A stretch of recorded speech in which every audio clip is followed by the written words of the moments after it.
Hi, what's your name? My name is Jim Kulas. Okay, Jim, good to know you. Why don't we start off and just tell me a little about yourself. Who's Jim Kulas? I'm a seasoned labor relations, human resources professional. I've lived in Las Vegas for a little more than 2 years.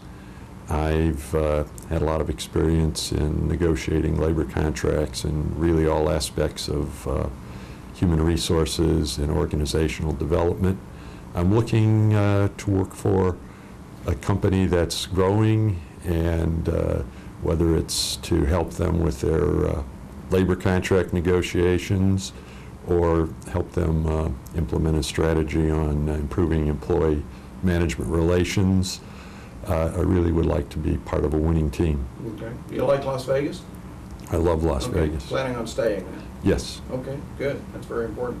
Talk to me a little bit about your management style, Jim. How do you work with people? How do you motivate people under your supervision, that sort of thing? I think the people who worked with me would say that I am very persuasive and persistent with promoting my ideas and strategies. However, I value the efforts of the team, and they would also acknowledge that I respect their ideas, Sure. encourage their participation, and really work for the team effort. Okay, fair enough.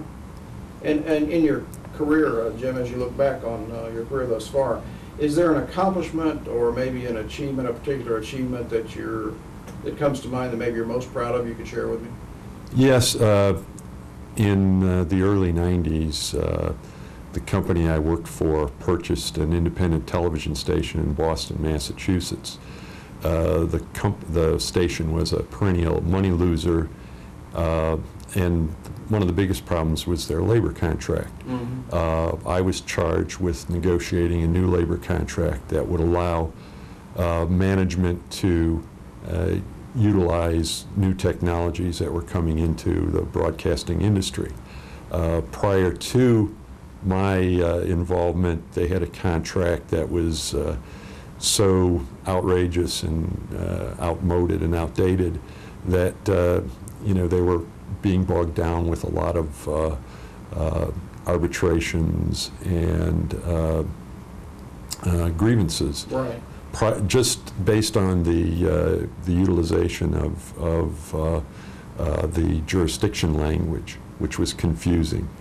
But it prevented them from introducing equipment that could promote efficiencies and eliminate duplicative and unnecessary work. After 49 meetings in about 23 months, Wow. we negotiated a contract that was revolutionary in the broadcast industry because it allowed them to not only introduce a lot of new technology in a most efficient manner, it also allowed them to purchase another broadcast station or license in a nearby state and actually perform all the technical operations at the Boston station. So it really contributed millions to the bottom line. Okay. It was so successful that we took that same model to Seattle market and purchased a couple stations there. Okay. I guess bottom line, Jim, as is always the case in Las Vegas, there are always several candidates, it seems. We're not the only ones that had the idea to move here. If a company has narrowed it down to, say, 2 or 3 candidates, they're all qualified, they all have the right background, why would you encourage them to choose you?